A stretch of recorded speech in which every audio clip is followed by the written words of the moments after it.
Hey, what's going on, world? This is your girl, comedian Queen Aishah, and I'm in the building. Yes, I have to get myself situated in my chair because I'm sitting on pillows. But my guest today is sitting on pillows too. So we're going to have a good time on our pillows in our high chair. So my special guest today is the veteran comedian Hope Flood. She is the founder of the Comics Rock Convention, and they're celebrating 10 years, the 10-year anniversary today. Before I bring Hope Flood on, we're going to get into some Queens quickies real quick. I don't even think we got like a lot of pictures and footage and stuff to show you, so I'm going to sound like I'm gossiping, but I'm going to say in advance, allegedly, for anything I'm supposed to say allegedly for. So, of course, this was officially the last weekend of summer. In Atlanta, the A was busy. It was mad things going on. They had the Caribbean Jerk Festival, a seafood festival, a wine festival, Dragon Con, Gay Pride, and they had House in the Park 19-year anniversary, which I attended. And I am a house music fan. I'm from New Jersey. I love my house music. My oldest brother, Andrew, is a house DJ. And we had a good time. So we went to Grant Park. We got out there, and it was my family, friends, loved ones. It was like the crowd was, my group was just enough people. So we had a good time, good food, good vibrations, good music, good dancing, all of that. And it was people everywhere. It's like 15,000 people that come.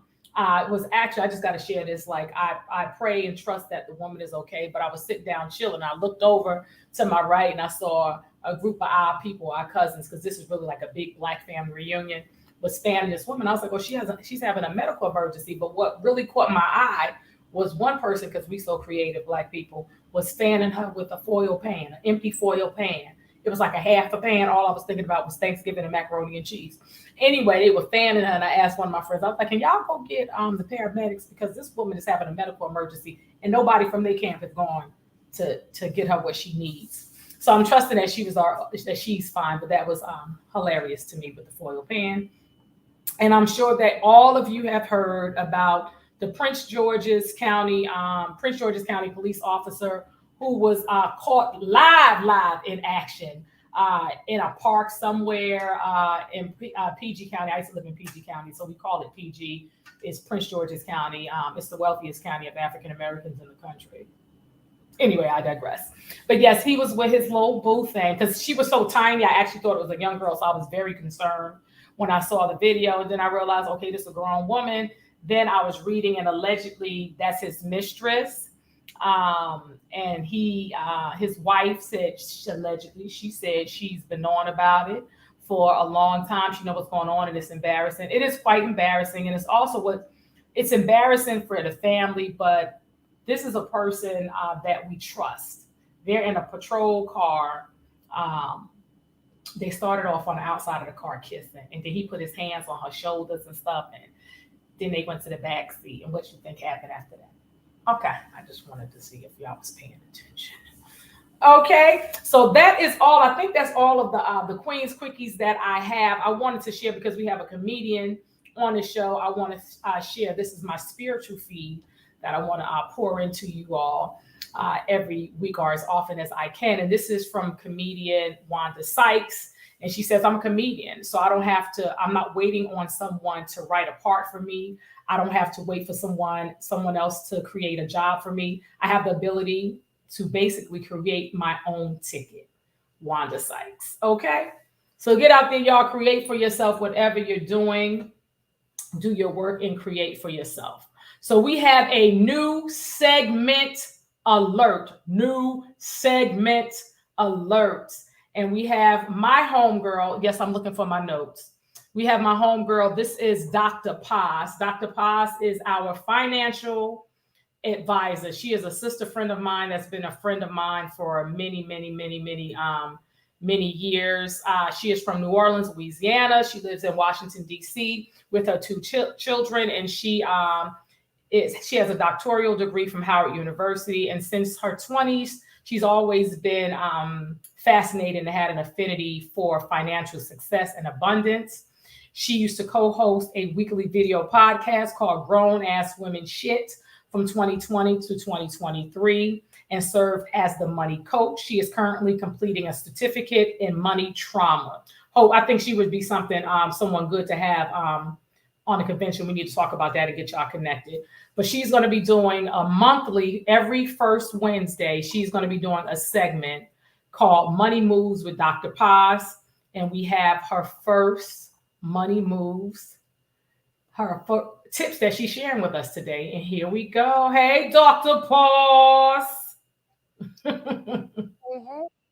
this is Dr. Paz coming to you on Queen Aishah's I Know Dope People. This is the first Money Moves with Dr. Paz. I'm excited. I'll be giving you all money tips monthly. So this month, we're going to talk about savings. If your money is in a savings account making 0.00001 and you're receiving about 2 cents a month, get it out of there. Go online, research how high yield savings accounts and move your savings goal. You should get on your savings. That's a quick money tip to get you a little extra change this month. And we're going to be talking a lot about money relationships. So I want you to think about what your money relationship is. How are you treating your money? What's your relationship? Do you communicate? Are you loving it? Are you talking to it? Are you paying attention to it? Treat it like your best friend or your lover, and your money will work very hard for you. There's no way you can outwork your money. And that's today's Money Moves with Paz moment with Dr. Paz. Thank you, Queen. Peace, Paz. So there's Money Moves with Dr. Paz.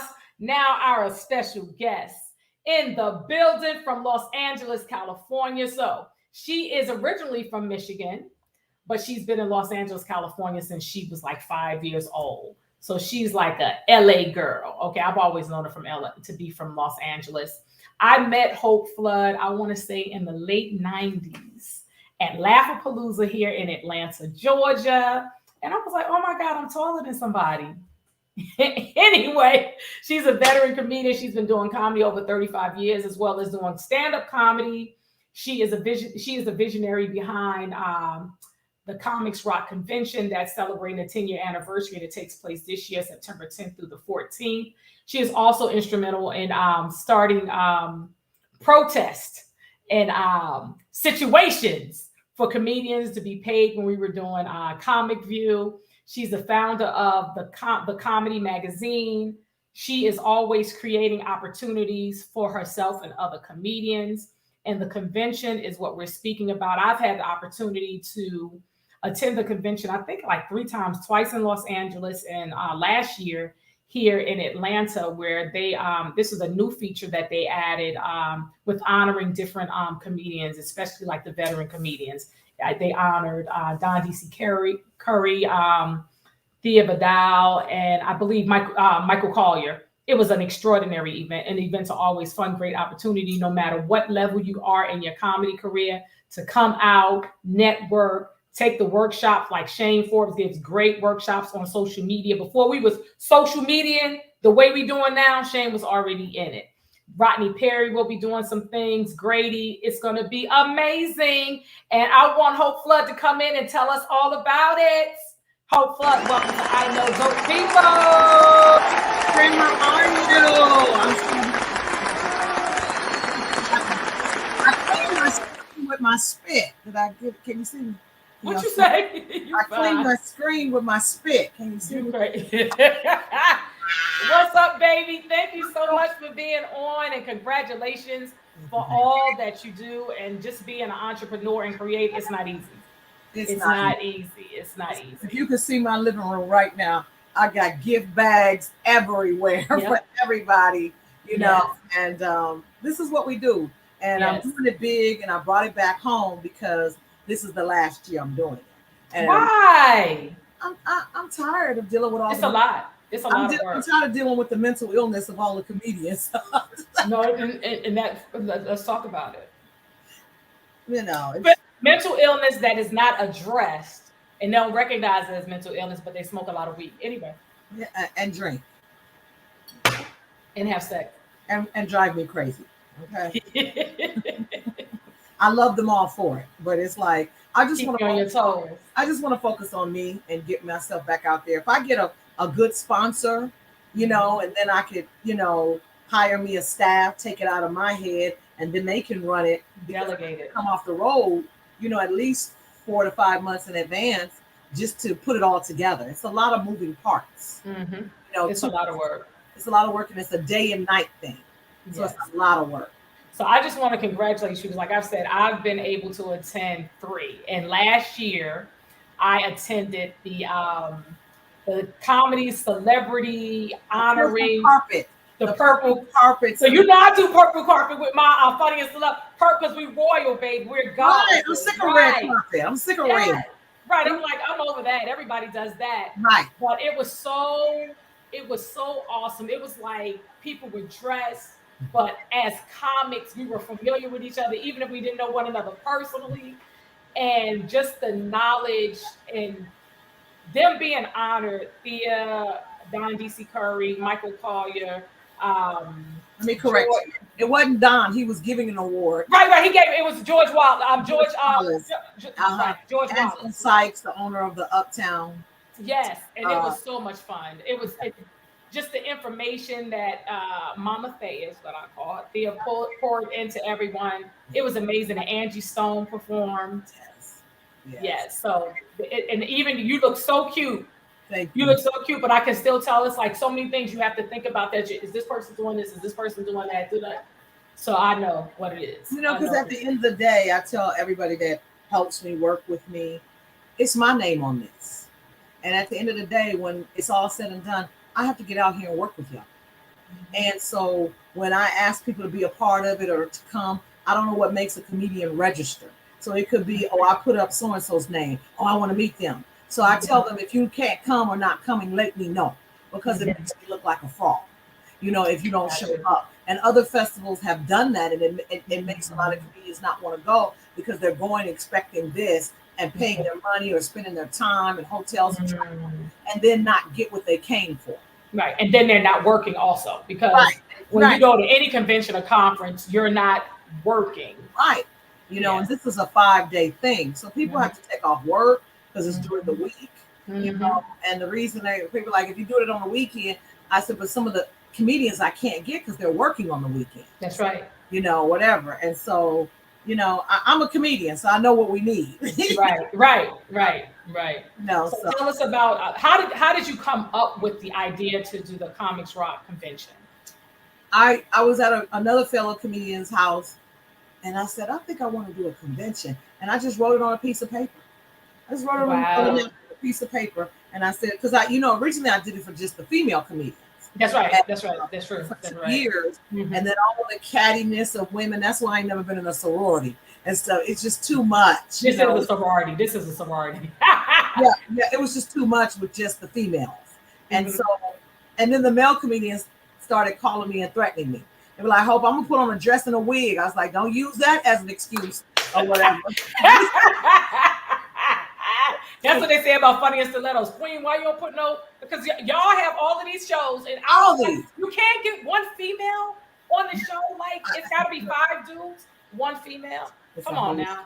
That's a whole, and that's really why I created it. And originally, because I felt like I first created a group on Facebook called FICA, Females in Comedy Association. We have over 2,500 girls in the group, female comedians, and I wanted us to start a conversation about why we haven't had another Black female have a sitcom in their name on a network since 1998, and that was Thea Vidal. And so we haven't had that since then. People say, well, the Parkers. Well, it was called the Parkers, even though Monique corrected me and said it was originally her show. But when they added on their show, she didn't want to, alienate her, so they named it the Parkers. And we haven't had a show like that on it. Now we have Miss Pat, but network.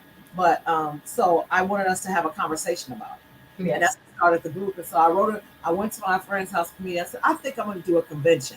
And another lady who does conventions, shout out to Belinda. She's a comedian as well. She comes every year. She out of Delaware. Yeah, she teaches our mental health class. That's right. And she said, I do conventions all the time. I said, I'm going to put this together in 6 months. She said, there's no way you can do this in 6 months. And I said, watch me. And I said, and God dropped this vision in me. It's not me. It's not me. It's just God. And I'm just doing what he asked me to do. And that's educate our people. And it's just not enough to be a comedian no more. That it's just not enough. You got to take all of your talents. And some of them don't even know they have other talents inside of them. And so what the convention does is, like at church, it just stirs up your gifts. It's inside of you. So you can say, I could do a podcast. I could do radio. I could do commercials. I could do voiceovers. I didn't know that's what it took to do it. Or I didn't know how to reach out to do that. Right. So I took what I learned and didn't learn in my 30 plus years in this business, and I put it in workshops and seminars to help comedians to win. And the caveat is it's taught by other veteran comedians. That's right. And so I've always honored people, but I started off with one person. And I started at the beginning with Michael Williams, who was the original. He started the first Black Comedy Club, which is a creator. And then the next year I did, he's the godfather of comedy. Then I named Tina Grant the godmother of comedy. I honored her. The next year I honored Ray Lambert, who had the first Black club in Chicago, all jokes aside. And I remember. People started dying. I was like, I need to speed up this. I need to honor more people. And so that one year I did 6 people. I honored Marshall Warfield, J. Anthony Brown, Ricky Smiley, Gary Abdul, the owner of the Atlanta Comedy Theater, Ray Gordon. Oh no, I honored 2 ways. I honored Maurice Sims, who is the promoter here in Atlanta. And then last year I honored George Wallace, Michael Collier, Thea Vidal, Angelo Sykes, Ray Gordon. And I just feel like, Queen, the thing that we do, nobody, I'm not gonna say they don't recognize us, but I feel like they don't recognize us because we don't have no award show. And also they think it's easy. Anybody can do it. They'll hire us to host, but they never have given us an award show. And I know I kind of got an idea, because where do you put a Eddie Murphy with a Dave Chappelle, with a DL, with a Bruce? How do you categorize these people and give them awards? The Grammys use it. They do it based on album sales. Right. This one does it based on that. So we don't have that because everybody's on a different level. So I've tried to figure it out, and other people have come to me, and I just haven't been able to figure it out. So I said I will just honor people in this business. And this year it is major. This is major. Yeah. So tell us who's being honored this year. My girl, she has worked so very hard, and this is her year, and she inspires me to keep moving. Even at her old ass age and stuff or whatever, she inspires me to keep moving. And that's my girl Lunel, Comedienne of the Year. She has a residency at Jimmy Kimmel's Comedy Club. She packs them in there, and they gave her Sundays, and then they gave her Mondays. Okay. She has 2 nights at the Jimmy Kimmel residency. And the thing is, we've been in this struggle together. We have been fighting these fights, asking for where's our place as female comedians in this business. And she's just so worthy. My boy, Earthquake Comedian of the Year. DC. He had one of the #1 specials on Netflix, produced by Dave Chappelle. They wrote in the New York Times as one of the top comedy specials to watch. He has a radio podcast on Kevin Hart's Laugh Out Loud radio called Quake's House, and I am the first lady of Quake's House. All right, you were there today. Yeah, I was there today. And then honoring my mentor, who started me in this comedy game in 1989, the king of conscious comedy, Mr. D.L. Hughley. Yes. He's the original king of comedy anyway. And then I'm honoring from Yo City, the original mayor of Rap City. Okay. Mr. Chris Thomas, of course. Yes, I miss Chris. A brilliant, wonderful, and amazing dope person. We talk about Chris talk every day. Matter of fact, we had done a gig together, and I was like, I need to honor you, Chris. And he was like, what? I said, I'm going to honor you. And he was like, all right. And I kept in touch with him in that. Bentley Kyle Levis, the super producer. He's produced shows like Martin, the Jamie Foxx show, some shows on Bounce TV. Yes. And we grew up together as kids. And so I'm honoring him. Comedy Club of the Year, even though it's closed, he's kept that comedy club open for over 20 years. Mr. Enns Mitchell of the Comedy. Promoter of the Year, Michelle Murdoch with Crack. Yes. At the Comedy Store, one of the longest running rooms. Yes. In LA. Chris Spencer as Best New Comedy Director. He just did this trip, and he really loves what he's doing. And he said that's what he's getting ready to start doing, is directing movies, comedy movies. Yes.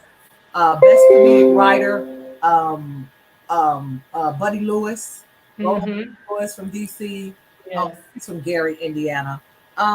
Let's see who else I'm honoring. I'm sorry, my girls. Kim Whitley, who put me in my first movie, Baby Boy, Best Comedic Actress. Kim Coles, you guys know her from Living School, and so cool. Trailblazer Award. She came at a time female comedians weren't on TV, and she was on In Living Color, all of that. And Phyllis Yvonne Stigney's Achievement Award. You guys know her as the lawyer from New Jack City, from the Apollo, and then my mentor and friend, the amazing Lifetime Living Legend Award, Miss Jetta Jones, who is AKA Miss Dupree. And and I'm just honored to have them allow me to honor them. That's awesome. And then really cool, I asked each honoree who do they want to present them their award. And they like, I want Buddy. Chris like, I want Buddy. Buddy's like, I want Chris. Quake's like, I want to honor DL. Chris is Quake. And I thought that was so dope that they're all fans of each other. That's right. Work. And that speaks volumes. That speaks volumes, Yes. So it's a big thing. It's Tuesday, September 12th here in LA at the historic Bob Hope Patriotic Hall. Where we used to party at years ago. $20 million renovation. It's a beautiful 400 venue. We have a purple carpet, step and repeat. Reception. We have musical guests. I got Yvette Cook, the lead singer, Rolls Royce. She's gonna come. Bad. Lamar Deuce Lubin. He sang and wrote Gangsta Lean. This is for the romance from the group. Yes. And a song on Jason's lyric. He's a 5-time Grammy, a platinum artist. Julian Miranda, who sings now with Taylor Swift, but he also sang background with Mariah Carey. I got comedians, and Melanie Camacho will be in the building. Yeah, we're just gonna have a great night of us getting together and just having a fun time. We never get to dress up and just go and hang out and just be among each other. Yeah, and then it's going to be all of the workshops and the awards, and then the party after the parties. Yeah, and then everybody, just jokes and laughs, and then everybody gets more cut up, and then everybody gets fucked with. So listen, didn't you just get honored for the comedy event in Martha's Vineyard? No, I was on the show. And so Oh, okay. I was on the show. So they do, it's their 12th year of doing the Martha's Vineyard Comedy Festival. Right. Mm-hmm. And I was honored. Damon and Steve and Dorothy Capers, they're the owners of and creators of it. And I hit up Damon. I was like, I want to do it one year. He's like, we got you. And so comedians come.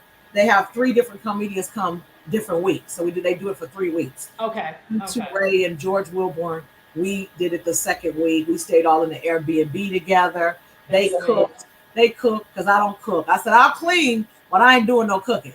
And that 2 Ray cooks, that George Wilborn, they cooked, they barbecue, and we kicked it and just had a great time.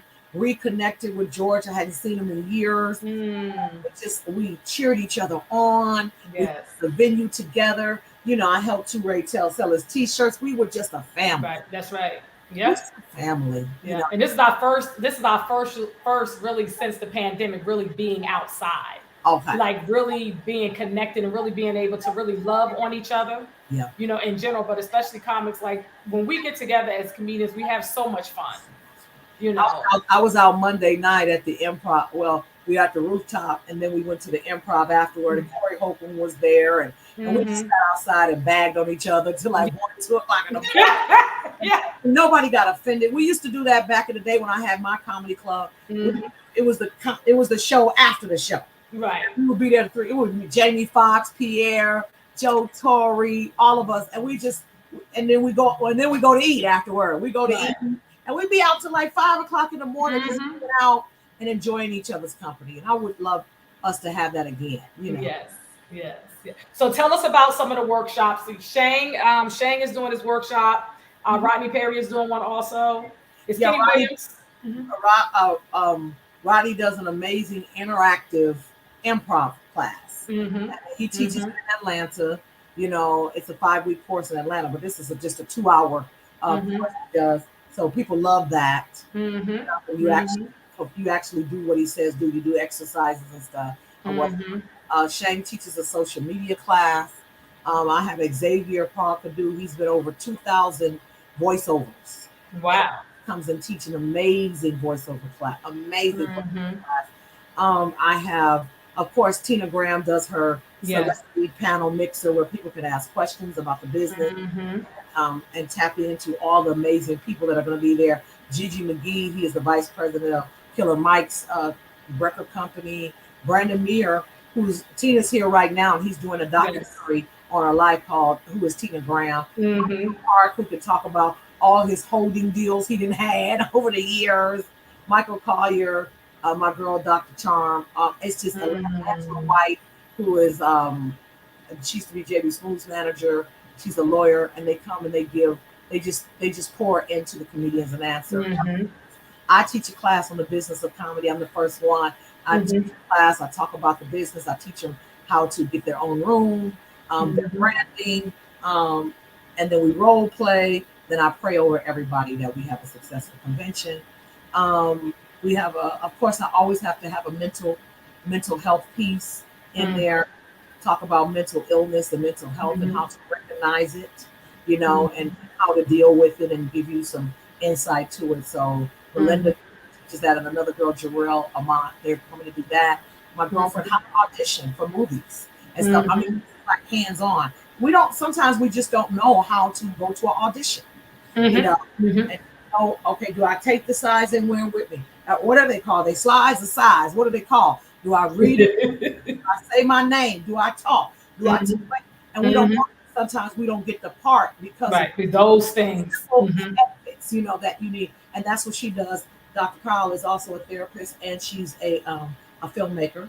And let's see who else. Andre Bailey. He's a comedian out of Sacramento. I met, and he's and then the amazing Greg Dean. He taught Goldberg. He taught Sherry Shepard, and he's going to teach you a class. It's called Step by Step Comedy. It's an amazing class. Miss Dupree, aka Miss Jetta Jones, is teaching the comedy class.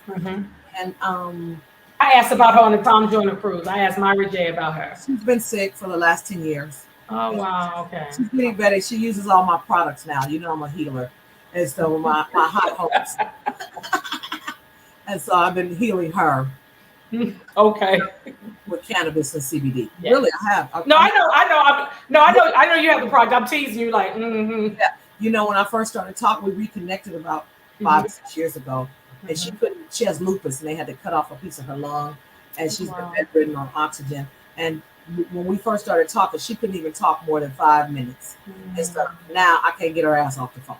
Okay, she called every day, all day. But I go check on her. You know, I get that from checking on her, actually physically checking on her, staying in her house, getting it cleaned up, and all that stuff, getting groceries and stuff. Because I think I'm the comedian that goes see all the sick and shut in. You know, you had the old lady at the church who go and check in on everybody. That's what I do. Yeah, that's a special gift.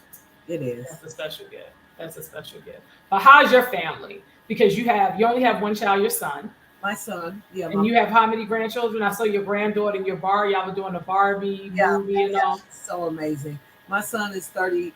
Is he 36? He's 36, and he's just a dope dude. He a mama's boy. He don't like to say that, but he is, because I remember him like when I met you, he was right there. Yeah, he's like 36 thug, tatted up and everything. He still hug and kiss on me all day. But you know, technically, he and I grew up together. He grew up with me in this business. He's been around it with me. He's been struggling with me. He's been riding with me in this business, and he really is a dope dude. I think God, I think God knew exactly who to give me. You know, and I stay on his neck, even though he grown.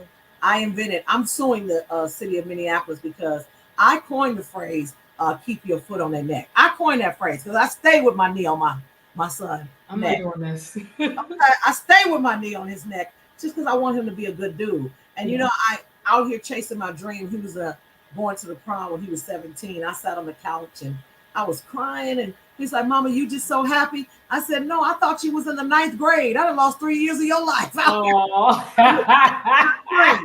And everything, you know. And so he my rider. He my rider guy. He my day one.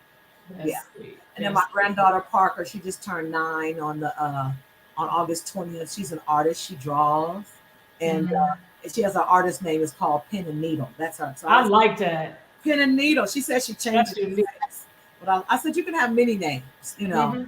And she draws, and I have my grandson named Jace, and he's an amazing kid as well. He'll be 10 in a couple of days. Wow. So I'm just being a grandmother. I told my son I never thought I could love anybody more than I could love you. Oh, wow. This love is something. It's just, I just stare at him all day. My granddaughter will be like, Granny, why are you staring at me? I said, because you my seed. You know, my seed having a seed.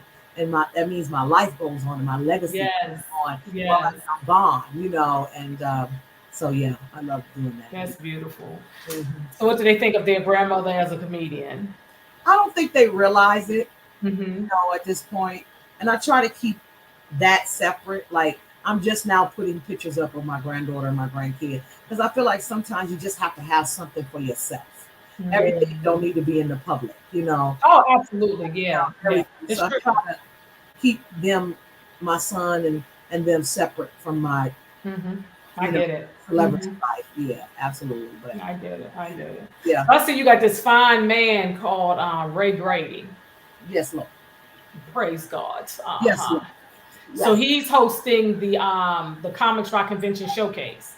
And Grady is funny and a cool dude who does a lot of commercials. Yes, he does. He does a lot of commercials and always a nice, respectful, chill guy. Yeah, we call him the alpha male of comedy. Okay.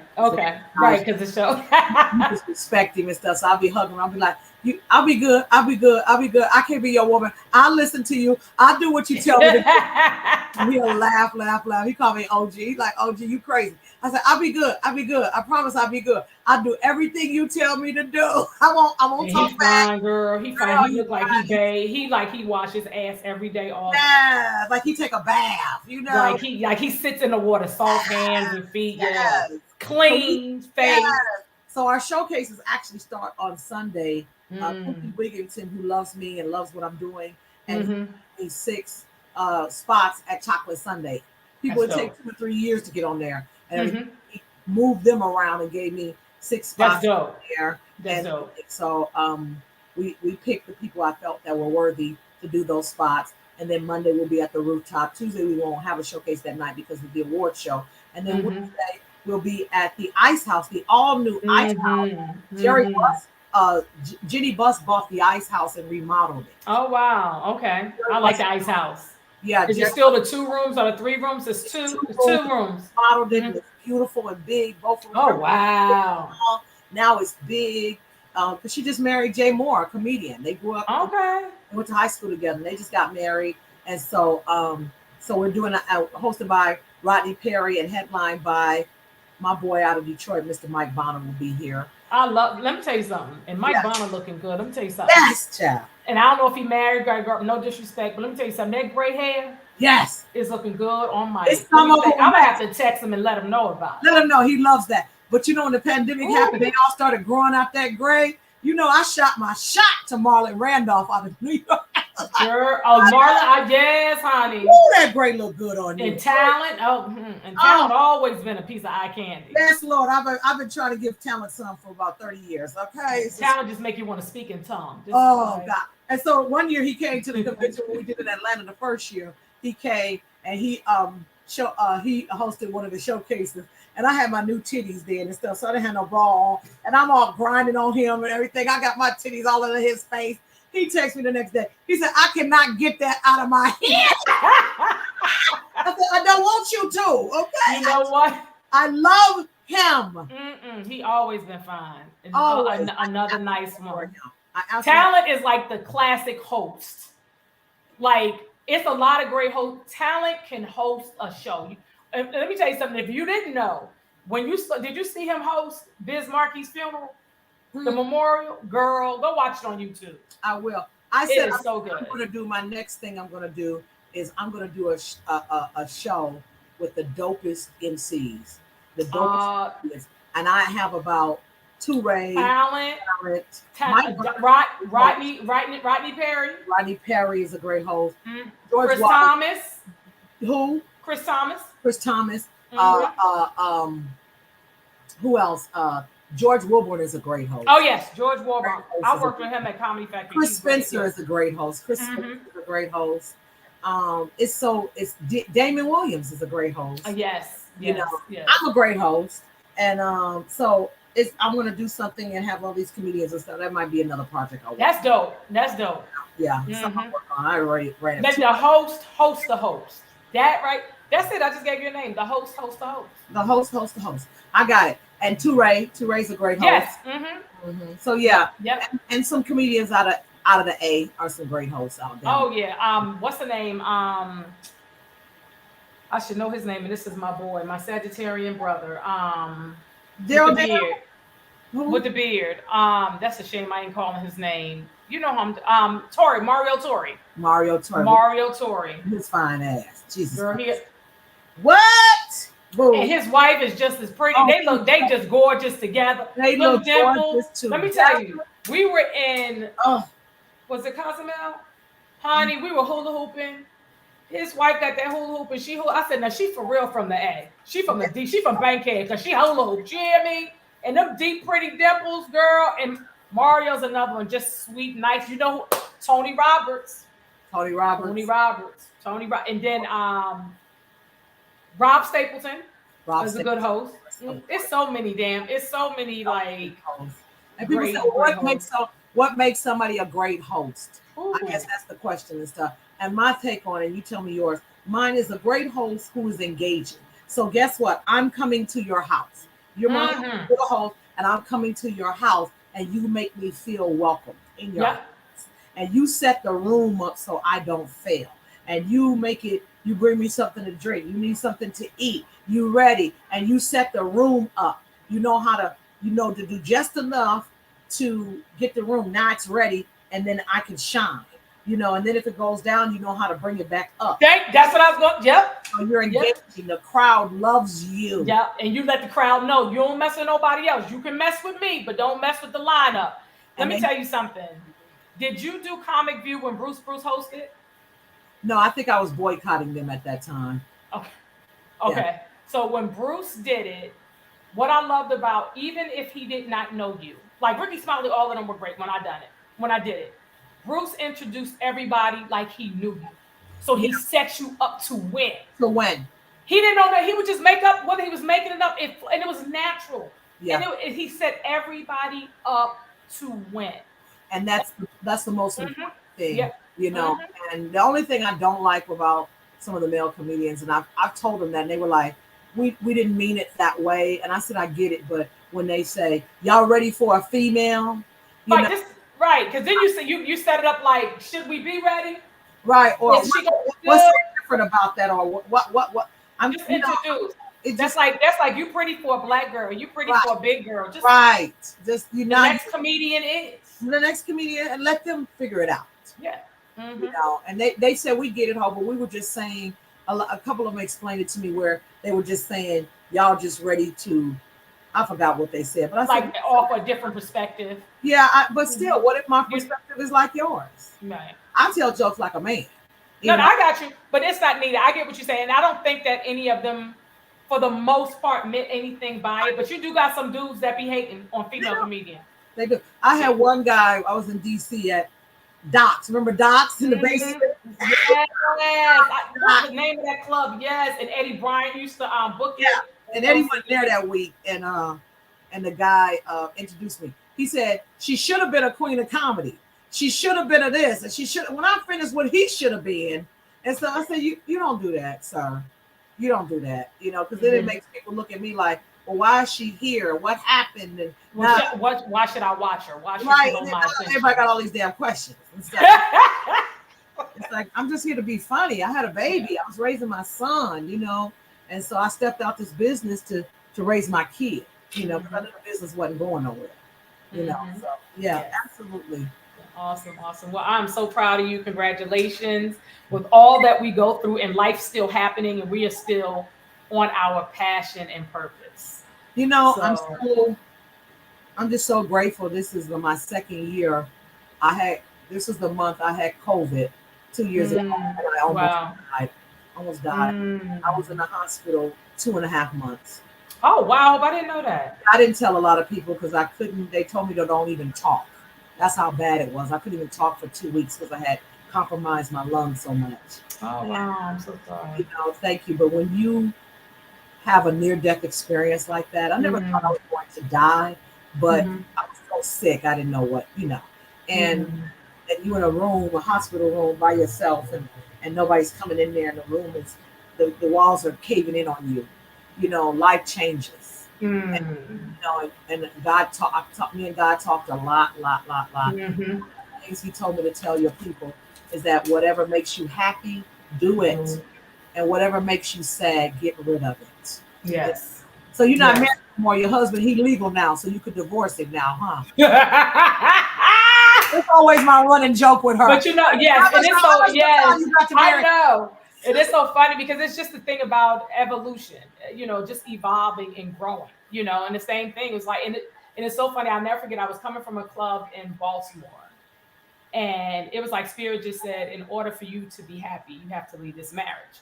At that time, I thought it was about him, but it was really about me because I would not be able to fly.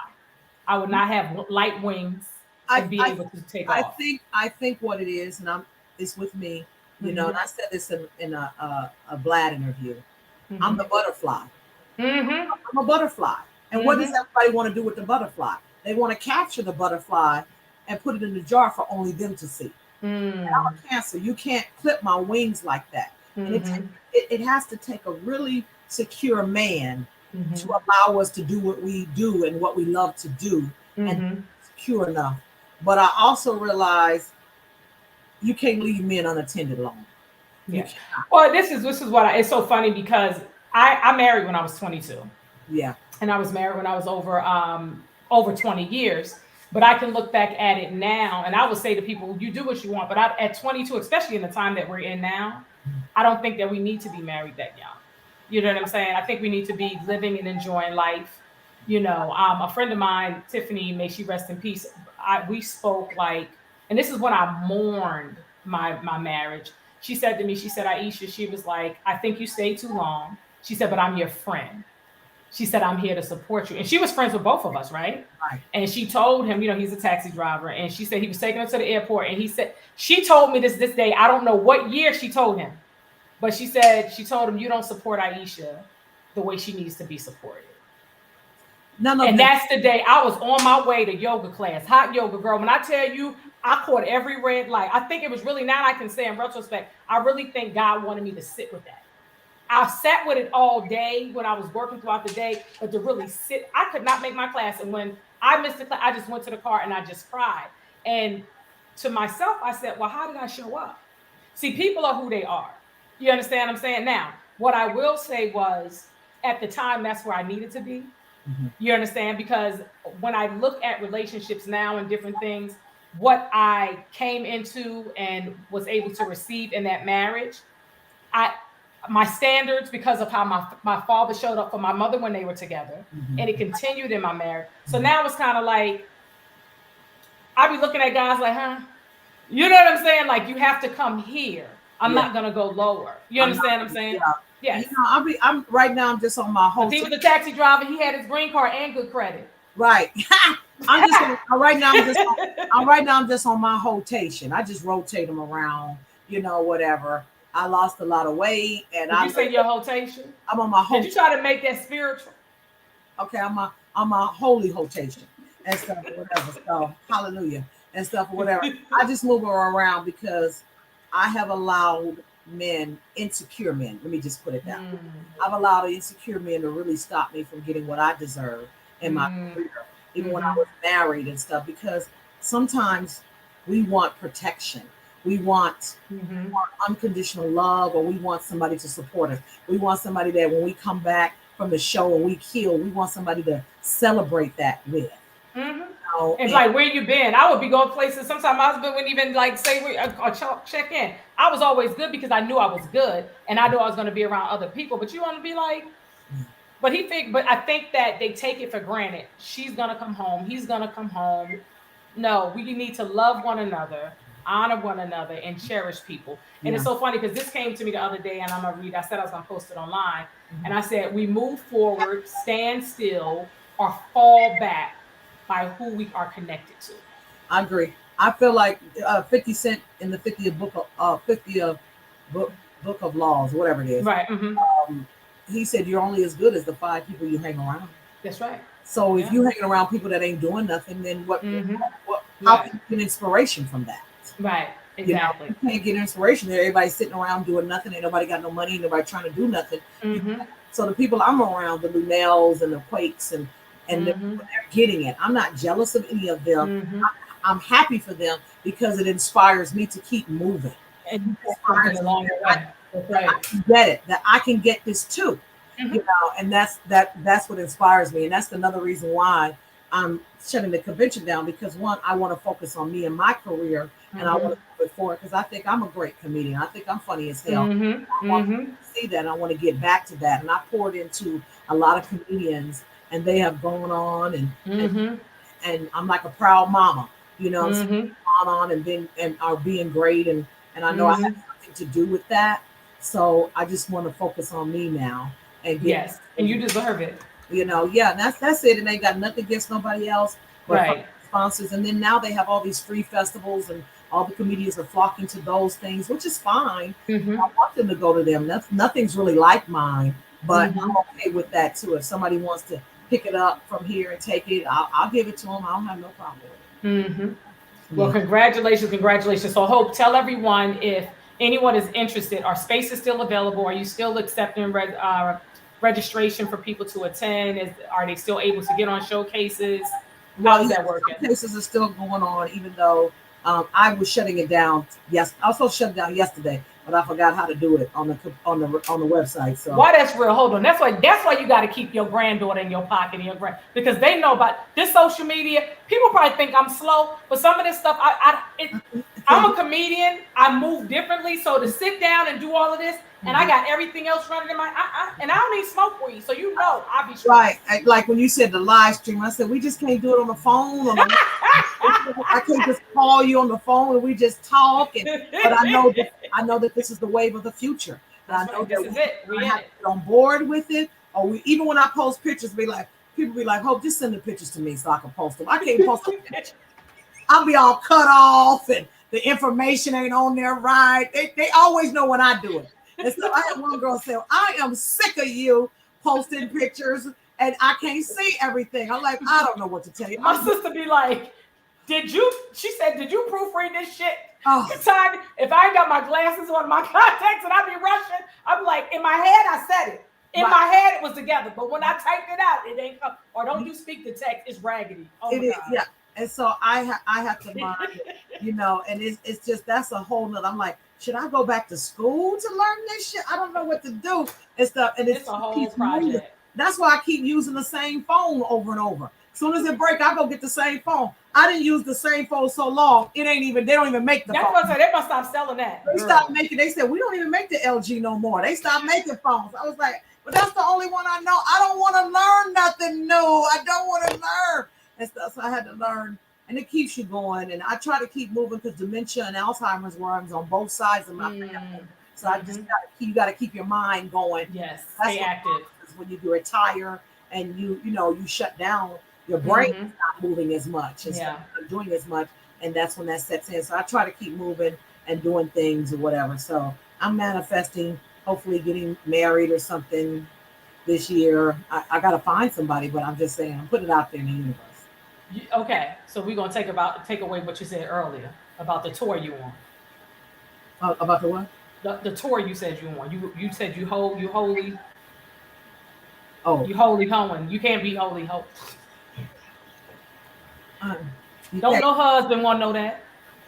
Oh no, I'm just clowning. My dude, it's got to be a guy with a sense of humor to know. Even when I do Quake's house, I say outrageous stuff.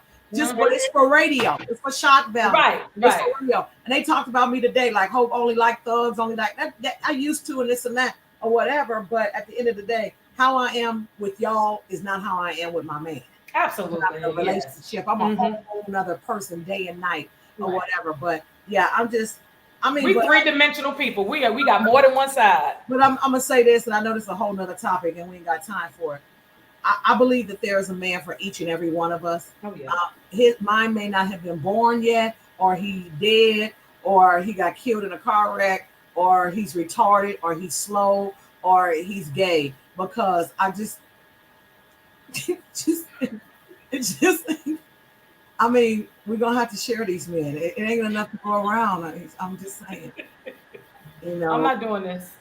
It's just not enough. I'm not doing this with your ass. It's just not enough to go around and everything. And at the end of the day, we all gonna be sharing. I said this 5 years ago. All the women would get mad at me. I said, at the end of the day, we all gonna be sharing a man. We all gonna be okay with it. But fellas, just know this: if you buy that bitch a purse, I want one too.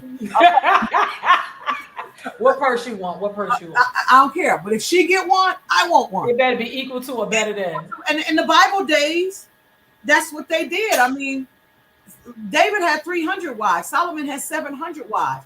But they all served a purpose. You just can't bring her to the house because she got good pussy. That's not what it can. This bitch slay a dragon? Can she go out and kill a lion and make clothes? Can this one bear children? Because I'm not having no more babies no more. So everybody had to have a purpose. Right. I believe that. Yeah. I'm not interested, but I got it. So what they call them, what's the name? Sister wives. Yeah. It's a community. No, and here's the thing. If people are okay with that community, that's fine. Right. Like the polyamorous. I just don't know if I could do it. Right. Or one of the dude was like, he likes threesomes. I said, well, then you need to go get somebody that will do that. That's just not my get down. I don't want a woman touching me. I don't even want them dancing with me on the dance floor.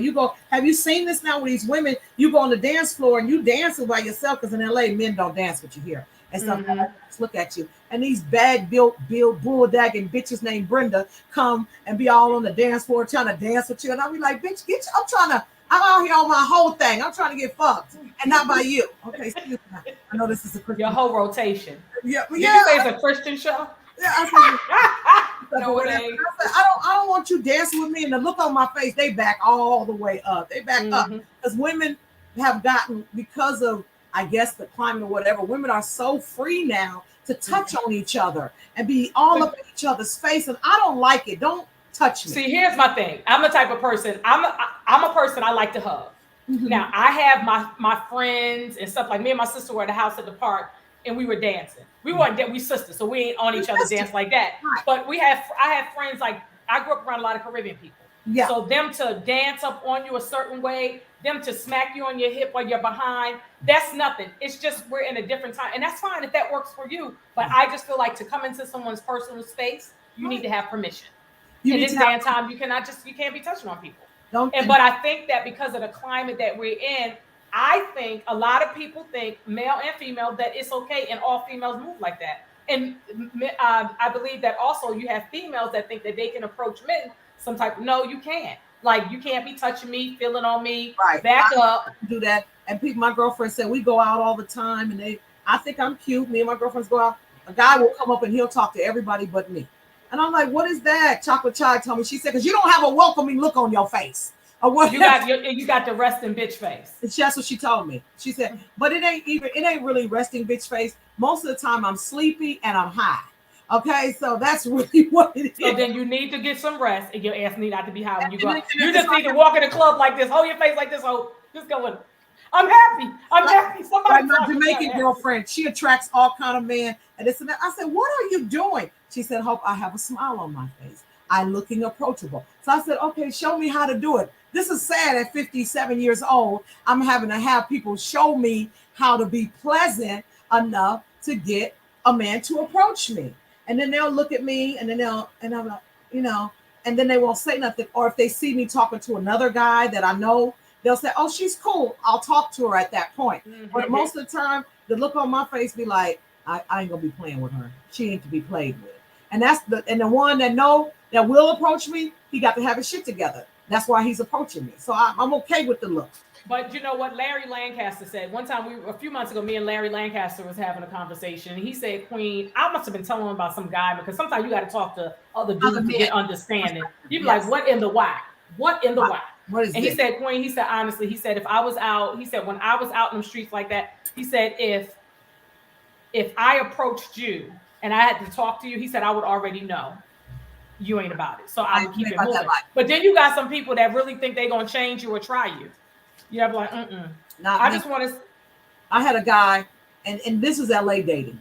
I had a guy, I'm on the phone, and you got to speak to him, Queen, because in LA, if you don't speak to him, at least speak to him, that's a whole nother set of problems. You see the guy, she didn't speak to the guy, and he threw a brick and hit her in the face. Girl, did you hear that whole story?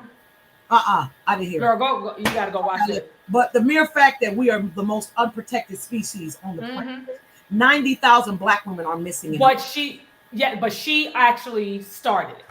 Okay, but he still. But it started. What did she put her hand on? Pull a gun? Yes, she smacked him. Okay, she smacked him.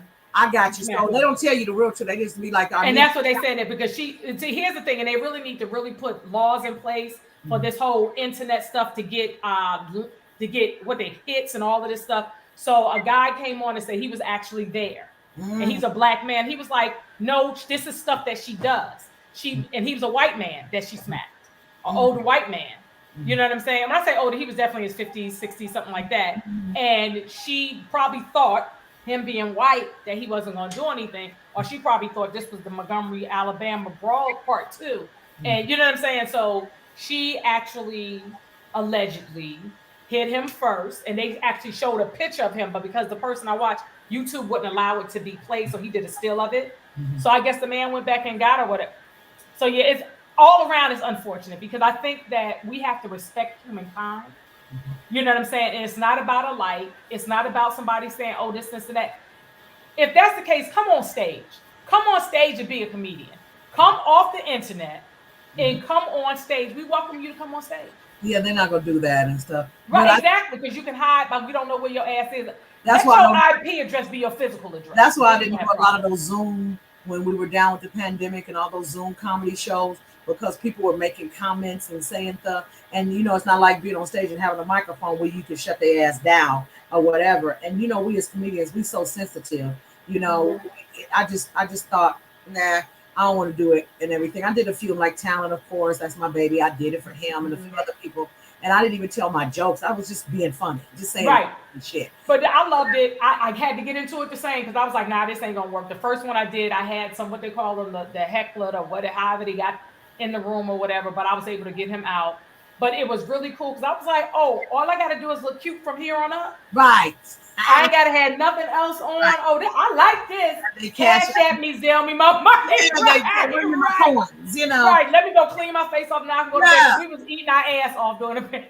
Yeah, eating our ass off. And so you know, but I still believe, and that might have been an isolated incident, but Black women are the most unprotected person It's true. on the planet. It's true. 90,000 Black Unprotected and most disrespected. and we are loved by everybody except our own men. And so every other race loves us except our own men. Mhm. And I don't know what that is. Is that trauma? Is that from slavery? A lot of it is from slavery. And a lot of it is they have issues with their own parent, their mama. So we're actually doing a show. So, you know, I don't know if you know, I have a book out called Dating After Marriage Chronicles, that whole dating experience. And some of them started from Atlanta. I mean, from when I lived in LA. I was like, we doing this? After 20 years, you're in there. I'm like, how this go? So I have a book. So now we do a segment every few months. And me, Michael Prince, and some other friends of mine that have been married. Michael has since remarried. And we're talking about dating after marriage. So the next one is in October. And my girlfriend Michelle is going to, I start letting them guest co-host. And that's what we're going to talk about. The trauma, like your trauma from your relationship with your mother in men, how it comes into the relationship. You know what I'm saying? Because that's a serious your mother's thing. your first love. Your mother's your first love. That's right. And so and that's why I made sure, even though my son, I don't know where I went wrong and stuff. Well, I know where I went wrong. But anyway, my son got so many women. I just call him baby. Hey, baby. Hey, baby. He got so many women and everything. And I'm like, where is this coming from? And I think when I was young, one of my best friends, he dated outside of his league. Jimmy knew that he could not get Jackie. I don't know what. Jackie was beautiful, chocolate brown like you, and she had hips and stuff. This like 8th or 9th grade. She was built like a brick house. Just beautiful long hair, chocolate girl, beautiful. We was like, how did Jimmy get her? And then he was in love with her. And she then ended up with a dope drug dealer got her. That's when crack came. And a drug dealer got her, you know, bought her BMW and stuff. And Jimmy, he couldn't get her back. She broke up with him. And Jimmy killed himself. And in the 9th grade, 8th or 9th grade. Wow. And I said to myself, if I ever have a son, I'm going to tell him about women, that they like the bus. When one leaving, another one's coming. You got women all over the world. You got women you ain't even met yet in every state. And that's what the same for men too. For men too. And it has backfired on me because now he can't find nobody and don't want to find nobody. But he says all the time, he says, Mom, I'm really looking for somebody. And I had to correct him. He said, Mom, I'm really looking for somebody like you. He said, not your mouth. He said, but somebody like you that will love me no matter how mad you get at me or I'm getting mad at you. Our love for each other. I said, but that's a mother's love. You're not going to find that in your mate. But also, I think that it's possible to find someone like that, even if you all don't stay together. But it has to be mutual both ways because you have to love that person the same. And he has to be that for that person too. But the last question, I would love to be on your panel, or you just ask these questions. Do you think that we were actually built for monogamy? Or do you think it's something the white man imposed on the Black man so he wouldn't spread his seed all over the world? You know, I've been watching animals. I have too. I don't know why they popping up on my Facebook news feed. And they fucking throughout the what? The monkey fucks everybody. I'm like, I saw these fireflies the other day flying around my car, and I said, "Dang!" Even in Atlanta, y'all have the season where the trees fuck, the pollen season and stuff. You know that yellow shit be all over your car. I said, even the trees be. Wait a minute, is that what happened? Wait a minute, Hope. That's what that is. Are you kidding me? That yellow stuff on your car. About 2 years ago, it was, and it's pretty, but it was so. I didn't know they was having sex. Yeah, that's what it is. And it's a lot of trees here. That's when the trees fuck. I really think it has something to do with nature here in Atlanta. Why the sexing and screwing and everything is just. Because the animals do it. I've been watching these on my Facebook, and they've been popping up like. I said, what is this about? And the gorillas, they're monogamous, pretty monogamous or whatever. But they said the lion, but the lion, they said the lion has sex 50 to 70 times a day. So with anybody, with any lion. Next time a man say he a lion, you be telling you a lie. Right. Be like, you a lion. You a lion.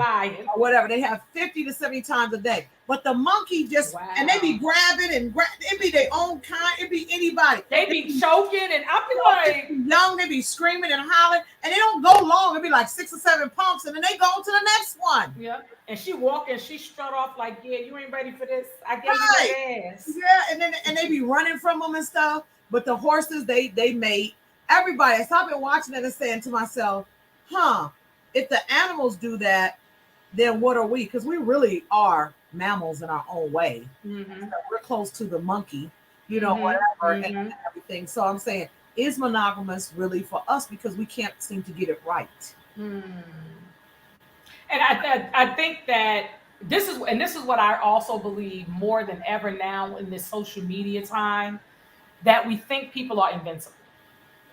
We think we can treat people any type of way. And I'm saying we very general, treat people any type of way and they're going to be there. Or I'm like, this ain't like you playing a game. This is people's lives. This is people feeling. So my friend Michelle, who does the show, she says, a lot of times people like to play with people's heart and minds. Everybody can't return from that because the mind is delicate. When you talk about your friend, they can't return from that. And not only that, back when my great-grandparents were married, they got met on a plantation at 14 and 16 years old. And that was the only man my great-grandmother ever loved. That's the only man she was ever with. They had 10 kids. She didn't drive. He took her everywhere. Now, he had multiple affairs because men, that's, whatever. But that was the only man she ever loved, and so ever been with or ever loved and stuff. But we don't have that because we have more options now. In the original scope of Adam and Eve, we off the subject, but the original scope of Adam and Eve, we were supposed to get married and be with that person. So now you don't have nothing to compare it to. I've only been with this one person. So I can say, well, I've been with John, I've been with David, I've been with this person. You ain't up to par because if you got together and y'all both were virgins, you have nothing to compare it to. Right. And that was the original so-called man, I think, but that's a whole nother topic and stuff. But at the end of the day, who doesn't want to love and be loved? Who doesn't want to have somebody in their life? And when women say that they don't, are like, now my girlfriends are down to, I don't think I ever want to get married again. I don't care if we're just saying that to pacify ourselves, and saying that to not have unrealistic expectations. We're here for one another. We're here. Companionship is very important. Just like you talked about dementia and stuff, that interaction is important for somebody to check on you. Because we're friends, we check on each other, right? But for somebody that's your special person, you're that special person to them. Tell them to check on you. How you doing? How you feeling? Did you eat today? All of those. Can I come spend time with you? I need a hug. That's important stuff. That's not easy stuff. You know what I'm saying? That's important. And that's why I tell people all the time that with guys, I say, I just need somebody to care about me. I'm traveling all over this world by myself. I just need to know that you want to, if I made it to where I need to go safely, to the hotel room, that I make it back home. I'm traveling through these time zones. I just need somebody to want to care about me because I want to care about you, but it has to be equal. That's right. And it's hard with us being out here in this business because a man thinks like a man all the time. So a man thinks what he would be doing if he was in a city, in a hotel, and that nobody would find out or know about it. So they think that we're the same, that we out here doing what we're doing and stuff. And a lot of times we are not. We go back to the hotel room, we do our job, we go out to eat, and we go back to our room and get ready to go home. Yeah. And I think that it also it takes a special person because you want for you what's for you. I want for me what's for me. Right. Because I think that when you connect with the person that's for you, a lot of that stuff ain't even a question. It is never a conversation. Right. It's never because they connect to you from your spirit and your soul. They see you different than anybody sees you. You see them different than anybody sees them. So I think that's important. But we have to slow down enough to get that. You know what I'm saying? So you've been jaded and tainted, and you've been, and I'm a Cancer, so a man can rub my face. Oh, I love him. Put my name with his last name, and we in love now and stuff. You be saying, "No, do you like me? Do you like me?" No. So you know Carol Wilborn, the Wilborn sisters. Yeah, I'm getting ready to go see her right now. Yeah, she said to me, she was like, Aisha, you know Hope Flood? I was like, yeah. And it's so funny because I think when you posted in your white outfit, you mentioned the Wilborn. I was like, yeah. So she had hit me up because they had their place here, and I used to go to her in LA. She was always like, Aisha, try this on, model this. So when we spoke about 2 weeks ago, she said, "Yeah, of course I know Hope." Right. She said, "Yeah, she gets her stuff from me." I was like, "I know Hope." I spent. I wish I could turn. I wish I could turn my thing to show you. I got Yes, so much of Carolyn's clothes. girl, and I'm you gonna can go right switch now. it up, honey. That never you got you got the same damn thing on because you can switch that shit up Yep, and tie there it are around 20 your. different ways. I have to do a video. I said, Carolyn, let me do a video and you show me how many different ways because I only know one. Then I take it back to her and I'll be like, Carolyn, show me how to wear it again. And you got to videotape her doing it so you remember. You have to videotape her and Janice. Janice is on Peachtree. Yes, yes. I've been knowing them for years. I spent a lot of money with Carolyn. I'm going to go Yes. down there now and she's going to alter an outfit for me and make me another outfit for the award show. So I'm gonna have two different outfits. She said, I gotta make you two phallus pieces and this and that or whatever. And since I had some work done and stuff, I'll be out there. And I was like, she's like, you need to cover up. I was like, Carolyn, I didn't get these titties and this ass and stuff done to cover it up. I didn't get it done to do. You got your ass done, Hope? Yeah. I ain't never had no ass. See, you always but hold on, but I ain't know you had. I ain't seen you with your ass. When you get ass? Okay, during the pandemic, I took my PPP. I took my PPP money and I went to Mexico and I worked on me. Okay, I worked literally. I worked on me, so they can't come back to me and say nothing. I am a business, so I worked on my business, which is me. And so, I know so that's I had 5 or 6 years ago, I had gastric sleeve surgery. Okay. I lost 120 pounds. Okay. And so people don't realize after you have those weight loss surgeries, you have to do the next step which is cut off all that skin. All that it weighs. Okay. All that stuff weighs. And I didn't have a lot on my arms, but my grandmother, these were my grandmother's arms. And so I already had that. So, and then it's not just a one-time thing. So now everybody thinks I'm addicted to plastic surgery. I done had about probably 15 surgeries. Are you serious, Hope? And you know what? I think that Black women need to stop shaming other Black women for getting work done. Mm-hmm. We are beautiful. Black don't crack, but it sags. Okay, Black don't crack, but it's sagging. It's cracking.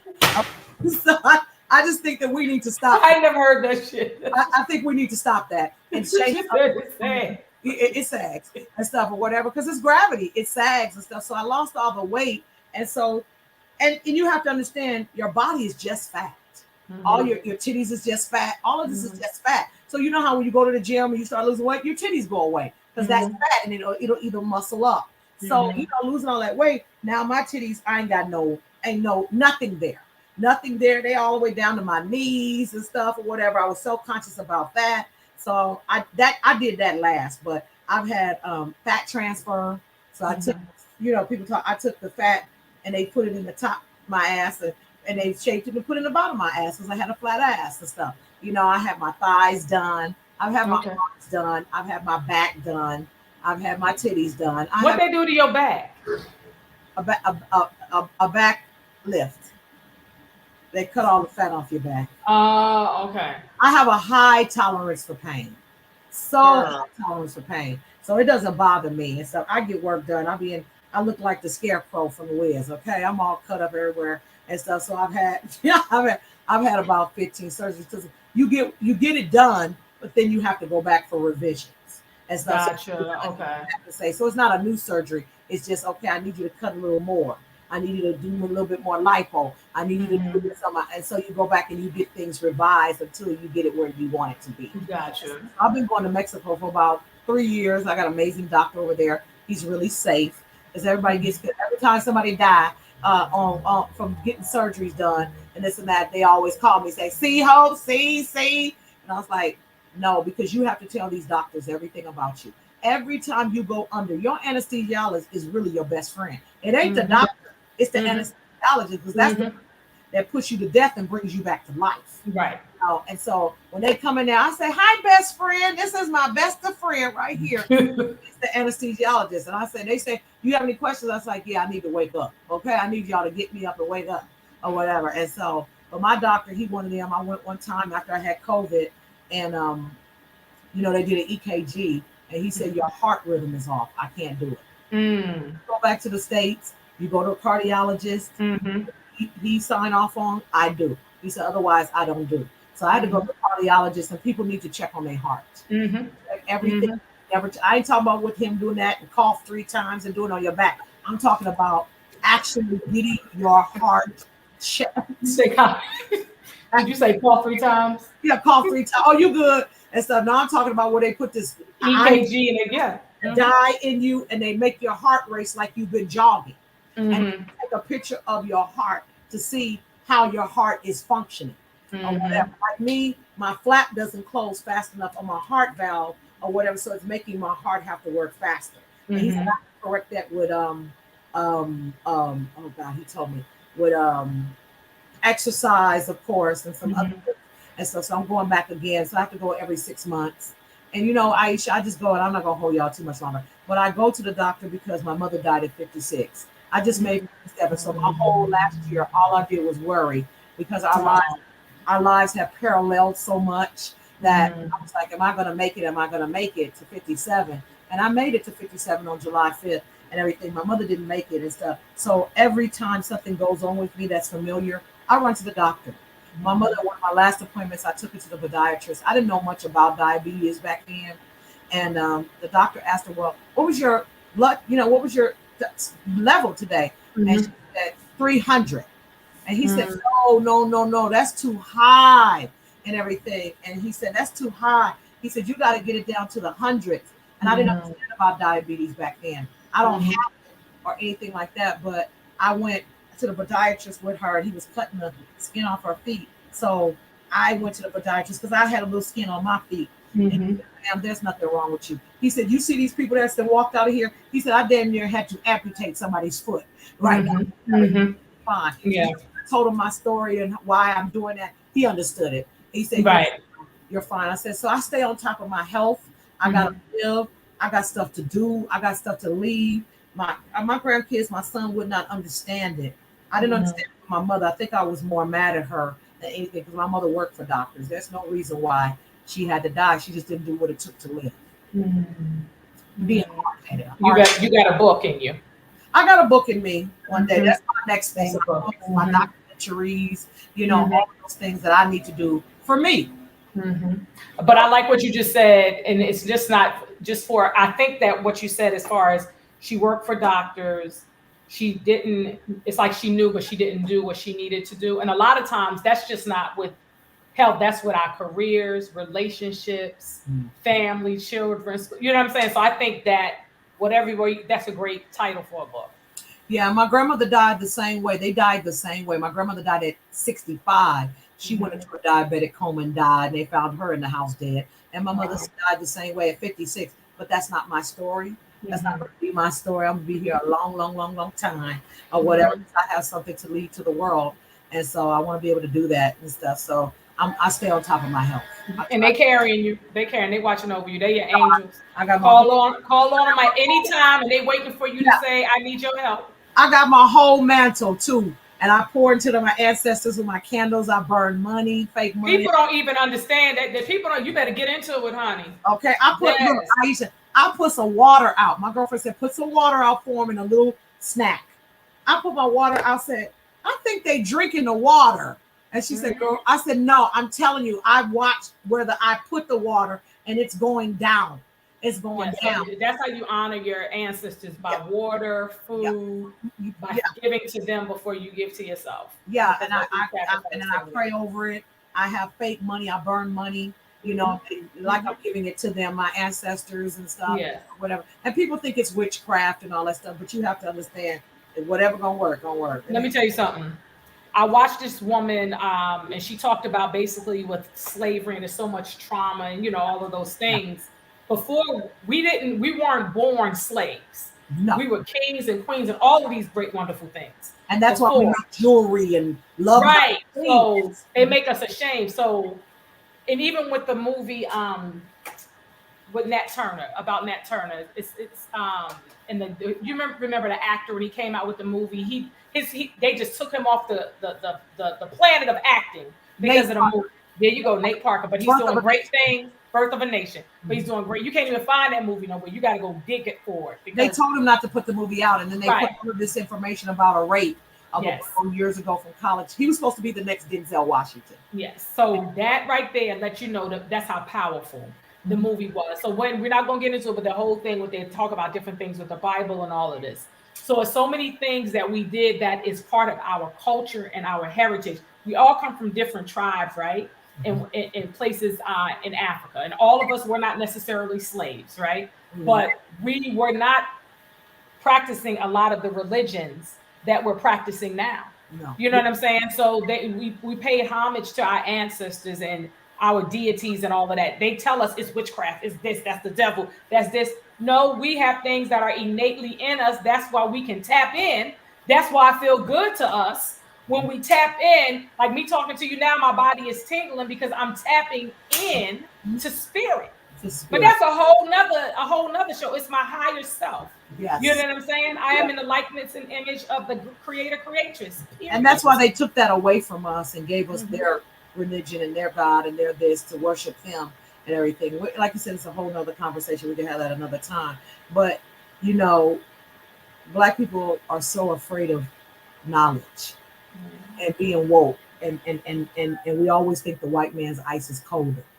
And that's a problem, you know. But it's also ingrained in us, embedded us, and that's why they keep us down and keep drugs in our community and keep us on alcohol and gangs and everything that we meant for good. They turned around and made it for bad. The Black Panthers were good. All these people were good. Even the gangs, they weren't about what they are about. It was about brotherhood. It was about unity. Good, and my mama not home. I don't have no daddy. So coming to this brotherhood and let's break bread together. Let me take you on, young blood, and let me nurture you and help you to be a man, because your mother can't teach you how to be a man. I had to have even the Nation of Islam was the same thing. It was about a brotherhood and how to live. You know, I had to realize that one day with my son. I woke up one day and I was like, I did the best I could, because it was never my job to make him into a man, because I can't. I never had a father figure, so I don't even know what it's like or whatever. It was never my job. I am a woman. And I want to stay in the woman place. And now everybody want to be a woman. Everybody want to be. People don't understand what it takes to be a woman. My sister was visiting the other day, and like my temperature now is on 75 for whatever reason. My perimenopause want to do what it want to do when these lights come on. But normally my AC is on 78. My sister she just told us that she's postmenopausal. I said, well, what that mean? It's over. She said that it's something supposed to change, but ain't nothing changed. So she told my niece, she said to my niece, she said, don't sleep. You can't sleep out here with auntie. She said, because I'm going to be naked and I want to scare you. Yo, we almost had my AC on 68. When I tell you I was freezing in my room, I was like, and she said, and she looked at me in my face Sunday morning, and she was like, that's why ain't nobody going to tell me no shit about wanting to be a woman. They don't understand what the natural body goes through, and I ain't knocking nobody for what they want to do. And also just that whole thing, I don't believe there are people that want to. There are people, men and women, that are born with this, calling it gay or whatever. I believe that. But then there are some people that are out there that are practicing, wanting to experiment and all of those things, and that's fine too, long as whoever you experimenting with, they know. Like Shep Kelly said, she said, you gay when you get up and you decide in the morning that this is what I'm going to do for life. Yeah. Not temporary. Not no, I'm doing this because it's a fad. It's a fad or whatever. Right. Or the trannies or whatever you call them, they want us to not offend them. They want us to call our JJ the bonus hole now. Yeah, that right there is out of order. And they messing with my money, Aisha, because the bonus hole is the hole I use when I'm a little behind on my rent and stuff or whatever. That's yeah, so they fucking with my money. Okay. You had to go out on me on that. She didn't touch something. You can't be touching that stuff. You said. Okay. I didn't say enough. I didn't say too much. I know. I'm sorry. I know this is a Christian show. I'm sorry. I didn't. Okay. Where you go? All right. Katanya, where'd she go? She back yet? So I am Hope Flood. Girl, you stupid. I am. I'm just like. But no, it's a lot going on. We have to learn how to laugh at each other, but I think more important, we have to respect one another. We do. I don't think that just because you want to be recognized and have certain things and people to How you gonna disrespect somebody else to get respect? When that ever worked out for anybody? Well, not only that, you disrespecting your mother, your grandmother, your auntie, and this and that. Because the most beautiful thing I think about being a woman is the ability to give life. Yes. That is the Yes. most beautiful thing that they will never be able to do. I mean, they can do it, but they won't be able to do it naturally. You know, there'll probably come a time, but it's not going to be a natural thing, you know, whatever. So they'll never be able to take that away from us. Yeah. So it's just They'll never be able to go through those. When they were saying no, when they use the term sis, because when I would hear it, because I know what it means when somebody says sis. God, growing up in the Nation of Islam, sister this and this, and you know, that type of thing. The schools that I went to, brother Pat, sister that.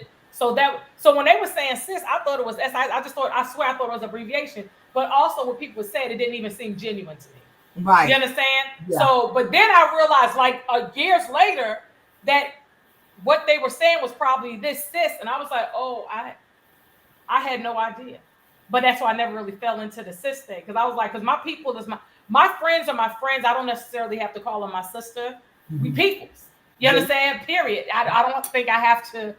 I don't want to get to you where you stand in my life. I don't want to get canceled or anything. Maybe I should. Maybe that help my career and stuff or whatever. But I just, you know, I'm not. I have a lot of gay friends. I have a lot of friends. I do too, and they fine. Yeah. And I'm all for what y'all want. I'm all for. I think that if you want to get married because of health concerns, you've been with somebody, a partner, 20 or 30 years, and now they're getting sick, and family has ostracized you, and you're the only person that's been there, and now you have to make life decisions and stuff like that, decisions, and you have to be married to do that. I agree with that. I agree with that. But just to get married, to say now we can get married and you divorce next week and all that stuff, now you mess I want my money back.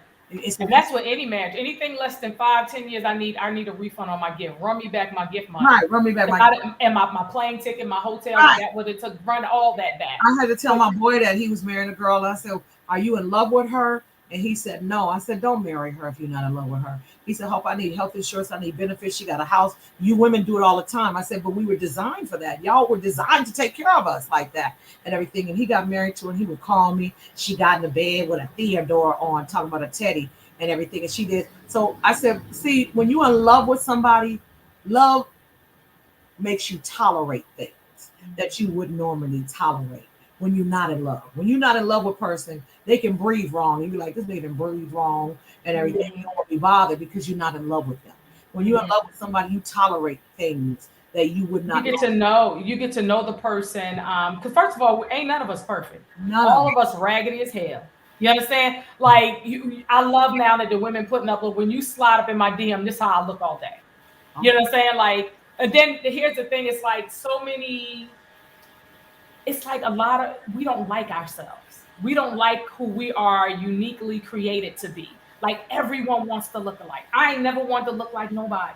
You know what I'm saying? I'm like the baby hair out the hair, the eyelashes meeting the baby hair. I think it's just a lot. I think it's TV perpetuating that. That's what we need to look like. And then when we see guys with particular women, that's what they look like. So we think that that's what they want. You know, a lot of times, or that defines beauty or what's beautiful. You know, I'm like I said, I've had a lot of work done. So I'm all for enhancing what you have. But I ain't never had no ass. You've always had an ass. You ain't never had no problems or whatever. Okay. But had I known. My sister said I got wraparound ass. Do you believe that? Yes, I do. And stuff or whatever. No, because they see your ass in front of you. Because I got hips. Look, if they tell you to haul ass, you got to make 3 or 4 trips, okay? There ain't nothing wrong with that. I've always wanted that, but I just ain't never had no ass. And so now that I got one, and guys be looking at me like, look at the ass. I was like, y'all ain't seen ass before. They be like, but not on you, Hope. Okay. That's hilarious. Did you see Kevin's special when he started talking about the women going to get work done and they look like ants? Yo, that shit. Yeah. I said, if I was an insect, I'd fuck them. But you know, I ain't went that far. All mine looks pretty natural because he had a lot to already work with, so he didn't have to do a lot. You know, adding things. My breasts look natural. People don't even know that I have work done on my breasts until I tell them. You know, whatever. So, and all my stuff looks natural because I don't go too far with it. You know, could I get a bigger ass? I would like one, but I'm gonna stop. No, won't nobody take me back to Mexico no more. That's the other thing. They're like, Hope, what else are you getting done? I said, my knees. I think my knees need to be done. My knees are bad. Oh, one comedian said that. He said, "Hope you done had your work done, but what about them knees?" Oh. Hands on your knees. Hands on your I knees. figured that one out. If they got a knee transplant, I'm going to get it. Okay. I'm done. Well, I'm so happy for you and excited for the Comics Rock Convention 10-year anniversary. We're gonna push that you continue it going. Maybe you could do like a retreat where you could do where you can do an Airbnb and just have things like where people come together and have writing sessions. Just something small. I don't care what they do after this. I don't care what they do after this. Well, congratulations. Have fun. Comedians. I mentor a lot of them. They call me, right. and I try to, I mentor a few of them. They get mad at me when I tell them the truth, but then they come back around and be like, "I was mad at you, Hope, but you were right." And everything. I said, because I've been there. I've done this. I've seen this. I tell them what the promoter's going to say because I've been through it with all the promoters and different things. I tell them if they're right, if they're wrong or indifferent and stuff or whatever. I will continue to do that, to be a mentor to the ones who want to listen. A lot of them don't want to listen, but I really want to get back to what I do. And my first love is doing stand-up. Mm-hmm. That's what I want to do. That live voice. That's what I tell people. I don't drink. I don't smoke. That live instant gratification from the audience. Nothing they're like, television, all that is fine. But for me to do plays, I'm speaking it now, plays, because it's just instant. Like the reaction. I used to go to Tyler Perry plays in DC and scream. And then when somebody forget a line, the way they just add it. And then Madea, he'd be a Madea. It's just, live theater is the best. Live theater is the best. I got to get back into that. I was in every school play. I was in every talent show. Mm-hmm. We used to do skits like in Living Color when I was in high school. So all my friends knew when they first saw me on TV, they like, we knew, we just waiting. We were yes. I still hang out with all of my friends from second grade. We all still hang out. We all still party together. And I love it because I'm just hope to them. Right. I'm just no deal. You're a homie. We hang out. They'll come to shows and support me, but I'm just a homie, whatever. So thank you for having me on the show. You're welcome. Thank you for your yes. I appreciate you. I love and appreciate you and wishing you all the best. Make sure y'all follow Hope Flood on all her social media platforms. If there's anybody that's trying to go to the Comedy Rocks convention, it's not too late to get involved. Whether you're a comedian, you want to support the shows and showcases that's happening, and the award show event. Come out, support. Here's the information. I look cute on that picture. That picture dope. That picture is dope. My girlfriend who beats my face. I'm telling you. Yes, baby. Face. That's fly. And the thing about it, the convention has never been expensive. $299, please. That's one of those classes. Rodney Perry's class is that much, just for his one class. Mm-hmm. And the comedians. And then when they get there, you see, I feed you. I do this, I do that. I don't need to dime you about everything. It's one price, and you pay that. Some of the other classes, like Kente's class, it's a punch-up class. He only takes 15 students. Mm-hmm. So I was like, I paid for it one time, and I was like, no, y'all got to pay for it on your own. But it's interactive. It's amazing. You got jokes, ideas, and stuff. Moving fast, right? Mm-hmm. That helps you move it to life. And it's fast-paced, so I'm trying to finish everything I got to do, so I can at least get some rest. So I don't be mean and snappy to all the comedians that's coming or whatever. I'm one of them people. I could go without food, but when I don't get my rest, I am. Yeah, and you're gonna be running around too, because you're gonna be running around. I still have footage from when the Fat Doctor taught a class at J. Anthony Brown's in Los Angeles, and a lot of comedians don't even know the Fat Doctor, the legend, that he is. May he rest in peace. I remember when I first started doing comedy at the Comedy Cafe in DC. He came up to me and told me I had stage presence. I didn't even know what the fuck stage was. I didn't even know what it was. He was like, didn't nobody give me no gifts when I was up here? And I was like, thank you. He's like, and at that time when I met him, I didn't even know who he was. Then he was like, and he's always so kind, so cool. He had gotten so sick. He had gotten so sick, and he wanted to come to LA to teach a class and stuff. And I said, "That doctor, you are too sick. And I would hate for something to happen to you in LA. And I got to ship your fucking body back and everything like that." He was so hurt and disappointed. And he was so mad at me. I said, but it's for the best. Traveling to LA is not up the street. Right. That flight ain't no joke. Right. And if you take a Spirit. 5 hours. Take you 2 days on Spirit. He had to bring a tank and a this and a that. And I said, baby, it's just not that serious. and I just let him do it on the thing, whatever best we could. But I think that's the one. Yep, that's the one. Yep, and it was at Anthony Brown's. That's right. That's right. Martin loved him. Dave Chappelle, all of them. Tony Woods. You know Tony Woods. That's my boyfriend. That's your boyfriend. We be like, Queen. You know all the big girls like. With his crazy ass. He crazy as hell. He get ready to get a Dave Chappelle. Get ready to produce a special. I love. I wonder if it's gonna be in DC. I would want to go. Oh, it is. He I gotta ask. Do it in the city that you live. Like when I went to Lunel's, she did it in Oakland because that's where she's from. I think did his in DC.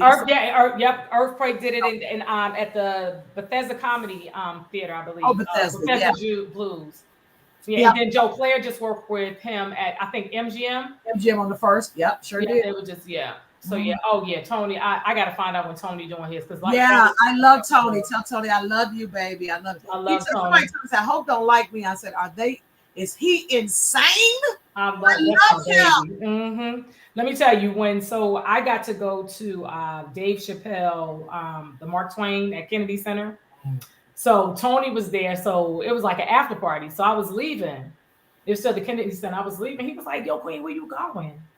I said, "I'm going home. It's over." He was like, "Nah, it's an after party. After the after party." Let me explain something to you. We went over in Georgetown, was partying. I left there. I don't remember what time I left. I know my friend that I went with, she told me, she said, "Aisha, I ain't leave till 4 a.m. It was, let me tell you something. Erykah Badu, like that though. Day parties. Most Def, and I love because Dave Chappelle kept telling everybody, please put your phones away. Just stay in the moment. Just stay in the moment. Oh my God. Put it in your memory. You don't got to film this. Just put it in your memory. When I tell you, she's had to pull up. She said she didn't go home. She said she actually slept in her car because she was so tired. She said Aisha, they was jamming. You hear me?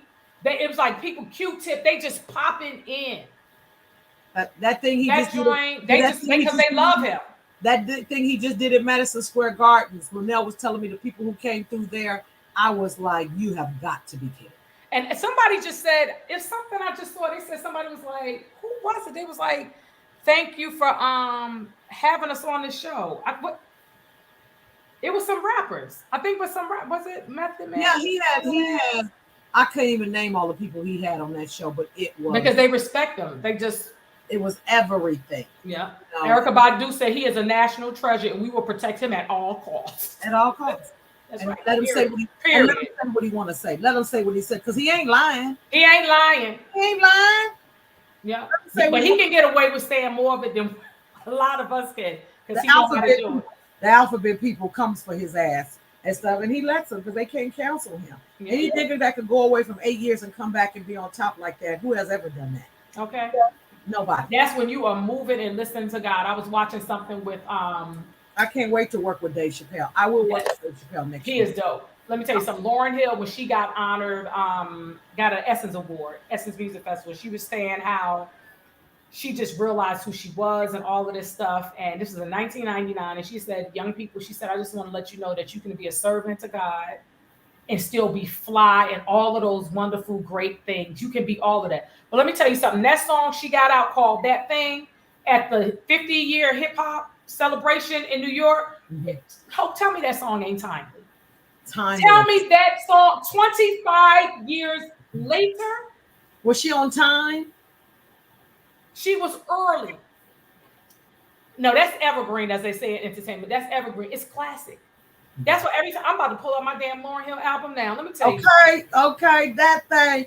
And it is so dope. I will work with Dave Chappelle next year. I promise. I'll be ready, Dave, next year. I met him at Quake's 60th birthday party. We were all there. And I I told Lunel's manager, Bill, I said, introduce me to Dave. Introduce me. So he said, Dave, I want to introduce this comedian named Hope Flood. He said, I know her. He know you. Right, he know you. I know her. I know Hope. How you doing? And we talked and Clown, I told him, thank you for giving Lunel a chance and an opportunity when nobody's been giving us those opportunities.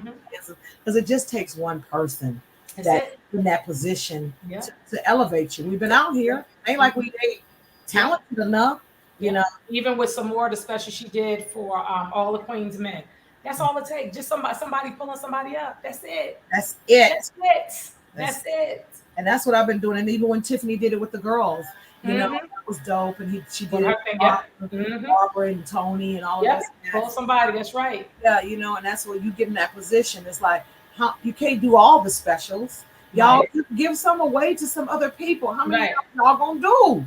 And then the people that have been pulled, make sure when you all have the opportunity, you do, because it's your responsibility.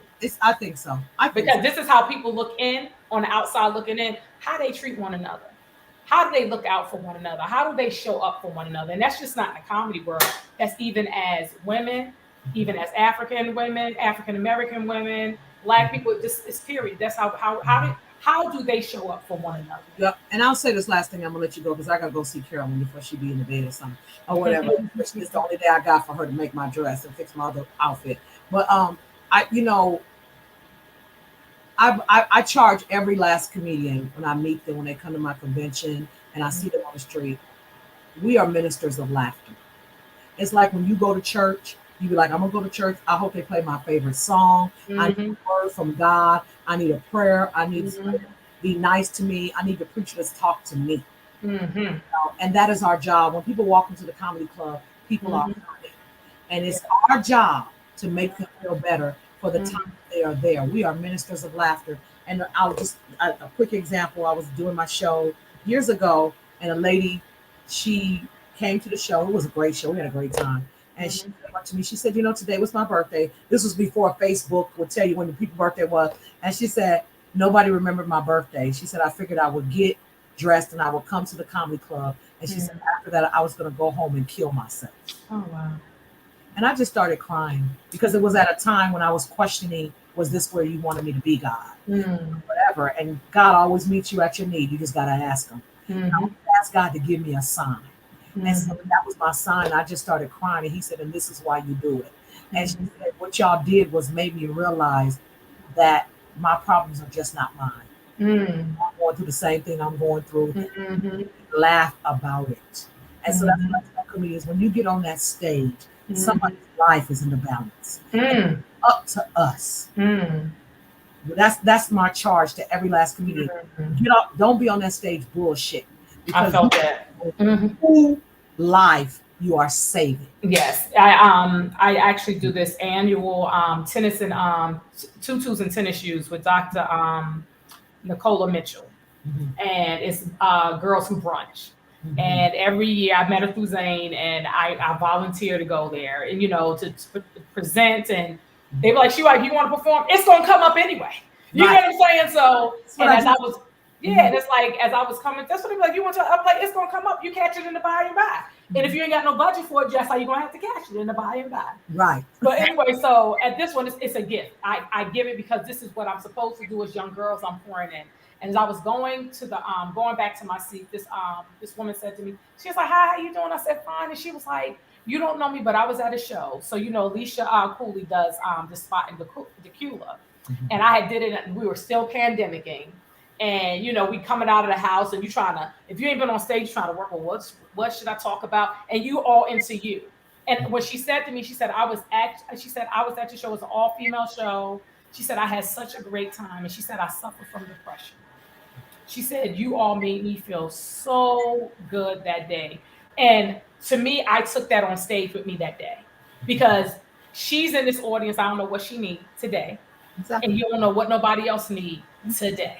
So my thing is stay up there, get out of yourself, and just try. Because my thing is just presenting, but hey, while I'm presenting and talking about the person, I'm gonna add some jokes in it, and that type of thing. Exactly. And I think that female comedians, we don't get the proper support that we should, and we're the ones. 90% of the audience is women, and we're never fully represented, and on the shows.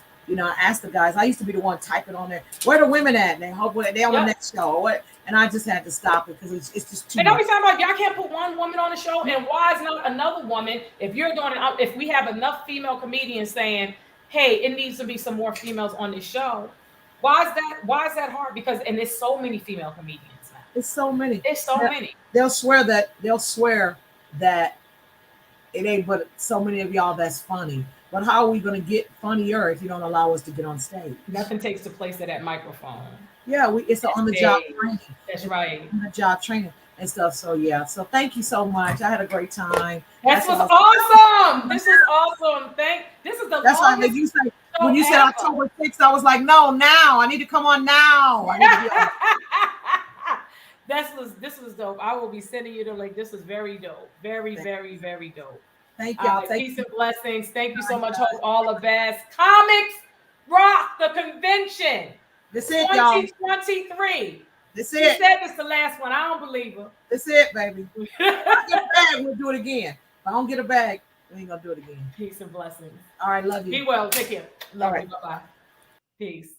Thank you, Hope Flood, for checking me out and your yes for I Know Dope People with Queen Aishah.